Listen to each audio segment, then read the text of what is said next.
July 30th was Ben Williamson's last game up with the Seattle Mariners, and I'm not a fan of that one bit. Welcome to the Dom Skiing channel, your one-stop shop for the Mariners storylines on Seattle's minds. And on July 30th, the Mariners lost to the Athletics 4-5, concluding that series in Sacramento, losing again to a division rival in a series on the road. Very close game where you almost come back in the ninth inning, but don't, and you lose the series. Anyway, I'm not going to talk about this one too much. Do want to say Bryan Woo, although he's a length master going 6 innings automatically this year, the fact that he gives up 5 earned runs and 8 hits and 10 hard hits on 84 pitches is not what you want to see at all.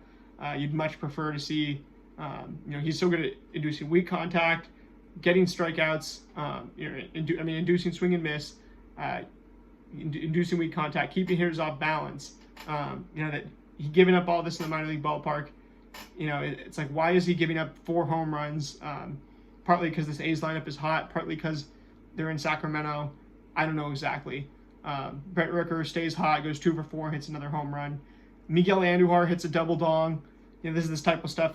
Former Rookie of the Year, a guy who's talented, who hits the ball hard, not consistent. You can't read too deep into it. And then Darrell Hernaiz, a guy who I barely heard of, goes 2 for 3, hits a homer. I don't think this is a sign that, Bryan Woo, there's not much that you can take from this. It's a frustrating game in a weird ballpark against a divisional rival. Totally a trap game and a trap series.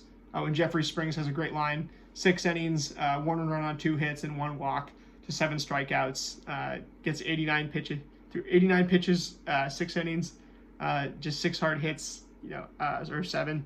Excuse me. Not what you want to see. Not the best game. But what I'm pissed off about in this game is that this was the last game Ben Williamson played for the Mariners. And I really like the scrappiness of this lineup.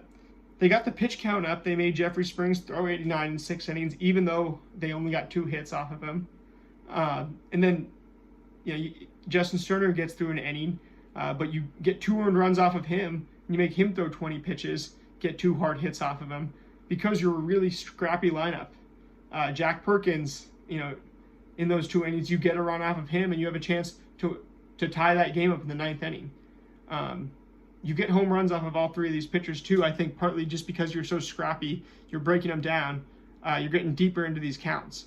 So the Athletics, I'm going to start talking about exactly how many pitches each team is throwing throughout the ball game from this point forward a lot, because my main hypothesis is that without Ben Williamson in this lineup and replacing him with Eugenio Suarez, we are building a team that is less optimal for T-Mobile Park and is less balanced.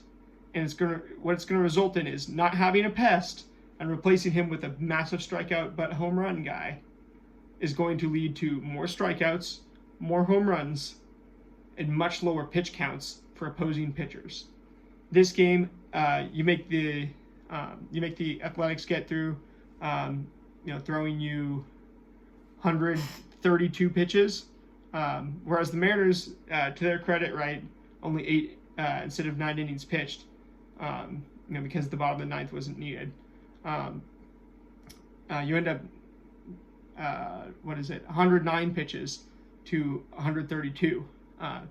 If we can keep an advantage of 20 plus pitches that we're making them throw extra, as opposed to our guys, even when they're putting up all these runs on us early in the game and stuff, I think that we still give ourselves a massive advantage.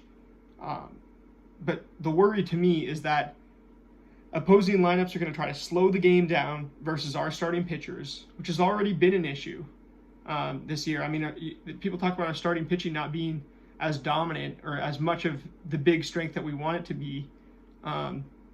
Pitch count is a big area of that. Logan Gilbert is somebody who's known to struggle with that. Bryan Woo, when Bryce Miller was pitching this year, I felt like his command and overall composure could have used a little bit of work, which sounds like is going better now, as well as his elbow. But you look at this, and I think pitch count is what this game was the last one that we did really well, and now I'm worried going forward that opposing pitchers aren't going to have to throw a ton of pitches against us because we're going to strike out so much and try to hit so many home runs, and we don't have a pest anymore. That we could just go back to being that lineup from 2 years ago with Teo and Gino, who strikes out a ton, doesn't really have the change of pace in it, has tons and tons of power and speed, all the power and speed in the world, but doesn't have the protection. And I'm going to talk about the lineup order too when we go into these next few games that Dan's deployed. After this game in particular, once you get Suarez, the order underwent a big kind of change without Ben Williamson, Suarez moving in, and I'm going to talk about that in the next game, the game 110 recap. Gonna get this Rangers series recap for you guys before the Mariners take the field against the White Sox in just 57 minutes. With that being said, a lot to talk about because all the storylines on Seattle's minds are becoming more than the sum of their parts right now. The Ichiro weekend coming up this weekend. There's a lot going on. I'm getting back from the trip, having to make 10 videos to catch up today. But I will see you guys in the next one. Go M's.